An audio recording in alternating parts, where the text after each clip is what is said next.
দর্শক, এইমাত্র পাওয়া খবর, উপাচার্যের সাথে বৈঠকের পর জাকসু নির্বাচনের ভোট গণনা আবারও শুরু হয়েছে।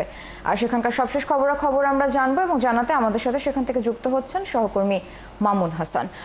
মামুন, উপাচার্যের সাথে বৈঠকের পর তো আবারও ভোট গণনা শুরু হয়েছে, তো সেখানকার সবশেষ পরিস্থিতি কেমন দেখছেন জানাবেন। ৮টার মধ্যে কি ফলাফল ঘোষণা সম্ভব হবে কিনা, কি মনে হচ্ছে এবং প্রার্থীর সমর্থকরা কি বলছেন? আমি এই মুহূর্তে জাহাঙ্গীরনগর বিশ্ববিদ্যালয়ের সিনেট ভবনের সামনে আছি, যেখানে কিছুক্ষণ আগেই একটি নাটকীয় ঘটনার মধ্যে দিয়ে জাকসু নির্বাচনের আবার ভোট গণনা শুরু হয়েছে।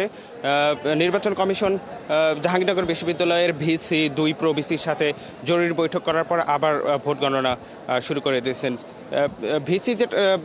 ভিসি যেটি আমাদেরকে জানিয়েছেন, তিনি বলেছেন যে যারা ভোট বর্জন করেছে তাদের জন্য তারা দুঃখ প্রকাশ করেছে। এছাড়া ফজলাতুন্নেছা হলের রিটার্নিং কর্মকর্তা তিনি ভোট বর্জনের ডাক দেন। তিনি বলেন যে তাদের যে ম্যানুয়াল পদ্ধতিতে যে ভোট গণনা করা হচ্ছে, এটাতে তাদের ব্যাপক হয়রানির শিকার হতে হচ্ছে। তারা ওইমার থাকার পরেও প্রশাসন তাদেরকে দিয়ে হাত দিয়ে যে ভোট গণনার যে তাদের উপর চাপিয়ে দিয়েছে, এতে তারা ব্যাপক হয়রানির শিকার হচ্ছেন।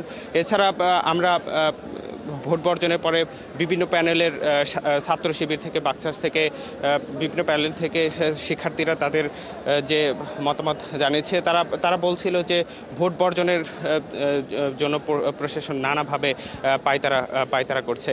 এছাড়া আমরা এখন পর্যন্ত জাহাঙ্গীরনগর বিশ্ববিদ্যালয়ের সিনেট ভবনে প্রচুর শিক্ষার্থীদের একটা উপস্থিতি দেখছি। তারা এখানে অধীর আগ্রহে অপেক্ষা করছে যে কখন তারা যে ভোট, তাদের পছন্দের প্রার্থীকে ভোট দিয়েছেন, সেই ভোটের ফলাফল কখন ঘোষণা করা হবে, সেটার জন্য তারা এখানে কিন্তু উপস্থিত হয়েছেন।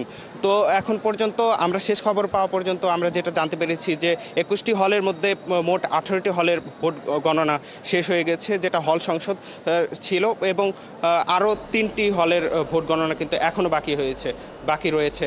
তো কখন নাগাদ আসলে ভোট গণনা শেষ হবে সেটা কিন্তু নির্বাচন কমিশনও নির্দিষ্ট করে তারা বলতে পারেনি।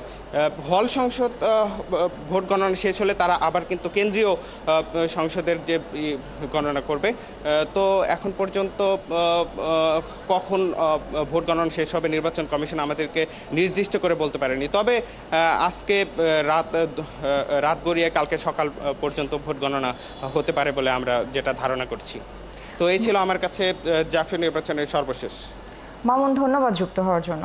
দর্শক, জাহাঙ্গীরনগর বিশ্ববিদ্যালয়ের সিনেট ভবন থেকে যুক্ত ছিলেন সহকর্মী মামুন হাসান, জানাচ্ছিলেন সেখানকার সবশেষ খবরাখবর।